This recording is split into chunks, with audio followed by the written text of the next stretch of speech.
Mais le risque, c'est que ça passe à côté. Ou que la personne attaque très fort et que mon pouce part.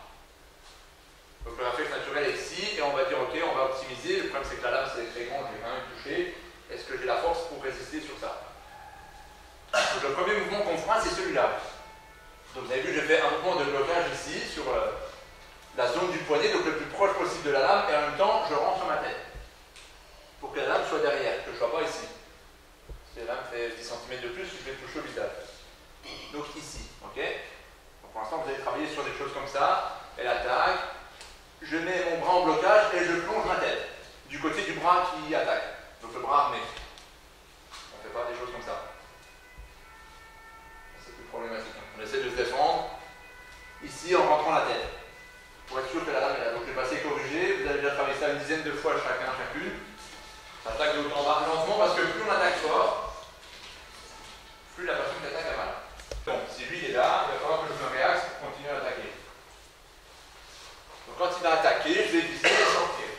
Donc je ferai un mouvement. On peut appeler un pivot. Je bloque ici, je commence mes contre-attaques, il continue à attaquer et je vais par là. Aujourd'hui, le thème de l'atelier, c'est défense contre attaque et menace au couteau. Donc, c'est-à-dire réflexe naturel, réagir le plus vite possible, s'enfuir. C'est pas des techniques où il y a contrôle de l'arme, des choses comme ça, qui seraient plutôt destinées aux autorités, la police ou à l'armée. Là, c'est vraiment se sortir de la situation le plus vite possible et pouvoir continuer à vivre tranquillement. On bloque, on esquive, donc il y a c'est ça, on bloque, on contre-attaque et on sort de l'axe d'attaque pour ne plus être confronté à la lame. Et ensuite, un mode de finition qu'on va intégrer, par exemple la fuite ou les contre-attaques multiples ou le fait de s'équiper ou de rechercher d'autres agresseurs ou les gens qui nous accompagnent. Il y a de plus en plus d'attaques au couteau comme ça? C'est assez courant, c'est le mécanisme, ce qu'on appelle le prédateur. Donc le prédateur ressource, quelqu'un vous menace pour souvent avoir quelque chose de vous, votre argent, votre voiture.